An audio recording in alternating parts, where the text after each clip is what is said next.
नमस्कार। न्यूज़ डंका में आप सभी का स्वागत है। समाज का सबसे कमज़ोर तबका कौन सा होता है? बच्चे।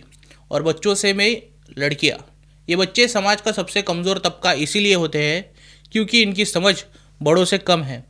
इनके पास दुनियादारी या लोगों के साथ व्यवहार करने के अनुभव नहीं होते। ऐसे में लड़कियों का जीवन तो और भी कठिनाइयों से भरा होता है। इसी का फ़ायदा समाज की दुष्ट प्रवृत्तियाँ उठाती है। ब्रिटेन में ऐसे कई गैंग्स हैं जो अकेली, बेबस और डिप्रेस बच्चियों का शिकार करते हैं। उन बच्चियों के बॉयफ्रेंड्स बनते हैं, उनके साथ यौन शोषण करते हैं। इससे भी बुरा यह है कि इन बच्चियों को अलग अलग लोगों के पास ले जाकर उनके साथ यौन शोषण के अत्याचार किए जाते हैं। बहला फुसला कर ले गई इन लड़कियों के साथ गैंग्स की घटनाएं ब्रिटेन में अब आम बात बन चुकी है।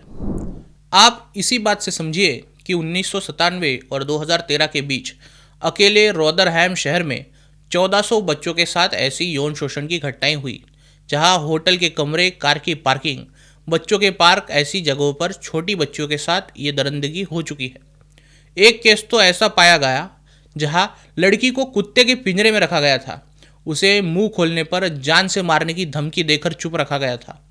एक 2003 साल की घटना है जहां 15 वर्ष की एक लड़की को 50 वर्ष के पाकिस्तानी मुस्लिम मोहम्मद याकूब घर उठाकर ले आया, उसके साथ रेप किया और उसे हीरोइन का इंजेक्शन दिया। 5 दिन बाद इस लड़की की अस्पताल में मौत हुई।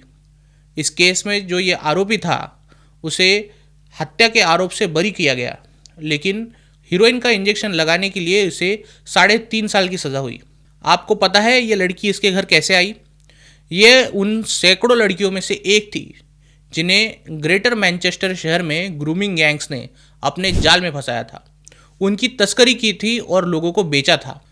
लूसी लो, उम्र 14 साल, विक्की राउंड 12 साल, बेकी वॉटसन 11 साल, चार्लेन डाउन्स जिसे बाद में मारकर कबाब के मांस के साथ मिलाया गया, उसकी उम्र 12 साल, सैमी वुडहाउस 14 साल, विक्टोरिया एगोग्लिया 13 साल, सारा विल्सन 11 साल। ये कुछ पीड़ित लड़कियों के नाम और उनकी उम्र है। ये मैंने केवल उनके प्रति संवेदना व्यक्त करने के लिए लिया है। ये लड़कियां अभी भी प्राइमरी स्कूल से थी, इसीलिए ये पाकिस्तानी मुसलमान गिरोह के लिए एक सॉफ्ट टारगेट थी। दरिंदे पाकिस्तानी इन लड़कियों को शराब और नशीली दवाइयाँ देते थे। कब्रिस्तान में उनके साथ बलात्कार किया जाता था। उनको टैक्सी के पीछे बिठाकर उनके साथ 20 से ज़्यादा दोस्तों के साथ सामूहिक बलात्कार करवाया जाता था। जब लड़कियां इस दरिंदगी को रोकने का प्रयास करती थी तो ये दरिंदे उन्हें लूसी लो के साथ जो हश्र किया वैसा करने की धमकी देते थे। लूसी लो ये भी ग्रूमिंग गैंग का ही शिकार थी। इसे बलात्कारी ने घर में आग लगाकर उसके परिवार के साथ जिंदा जला दिया। घृणास्पद बात यह थी कि लूसी को बलात्कारी से बच्चा हुआ था जब उसकी आयु केवल 14 साल की थी। नाबालिग लड़कियों को बहला फुसलाकर उन्हें नशे का आदी बनाकर झूठ बोलकर उनसे बलात्कार करना, उन्हें किसी वस्तु की तरह आपस में बांटना, उनके साथ गैंग रेप करना, यही ग्रूमिंग गैंग्स की मोडस ऑपरेंडी है। लेकिन ब्रिटेन में पुलिस और नेताओं की पॉलिसी इन बच्चियों के लिए खतरनाक और असंवेदनशील है। पुलिस इन अपराधियों के खिलाफ पहले तो अपराध दर्ज ही नहीं करती और अगर करती भी है तो कार्रवाई नहीं करती। ब्रिटेन के नेताओं में भी वामपंथ का बड़ा कीड़ा है। कल्चरल डाइवर्सिटी के नाम पर वोट बैंक की राजनीति, मुसलमानों का तुष्टीकरण वहाँ भी चलता ही है। लेकिन ग्रूमिंग गैंग्स के कारण आम ब्रिटिश बच्चों का जीवन अब संकट में है।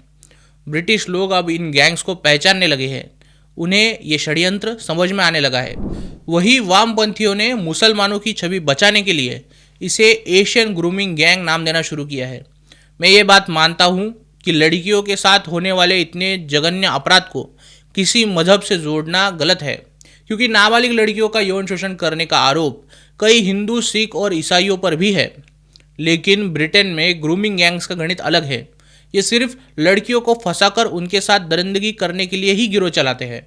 ये लोग सोचते हैं कि ब्रिटिश लड़कियां जो मुस्लिम नहीं है वो वेश्याएं हैं, शगर्स है और सेक्स स्लेव बनाने के लायक है। ब्रिटेन की ये ग्रूमिंग गैंग चलाने के लिए बड़े पैमाने पे उन्हें फंडिंग भी मिल रही है और इस धंधे में सिर्फ ब्रिटेन के पाकिस्तानी मुस्लिम ही मिलते हैं। वहाँ के सभी मुस्लिम रेपिस्ट नहीं है या फिर वहाँ के सभी मुस्लिम ग्रूमिंग गैंग नहीं चलाते, लेकिन जो ग्रूमिंग गैंग चला रहे हैं वो सभी पाकिस्तानी मुस्लिम हैं ब्रिटेन की सरकार अब तक तो कम से कम इस मुद्दे पर कुछ नहीं कर पाई है। वहीं लेबर पार्टी जैसी घोर वामपंथी और धूर्त पार्टी जब तक सत्ता में बनी है तब तक नाबालिग लड़कियों की सुरक्षा के लिए कुछ होगा ऐसे मुझे तो नहीं दिखता। और ऐसा मुझे क्यों नहीं लगता ये मैं आपको अगली वीडियो में ज़रूर बताऊंगा। तब तक के लिए वीडियो कैसा लगा कमेंट सेक्शन में ज़रूर बताइए। अच्छा लगा हो तो लाइक कीजिए और न्यूज़ डंका को सब्सक्राइब कीजिए। नमस्कार।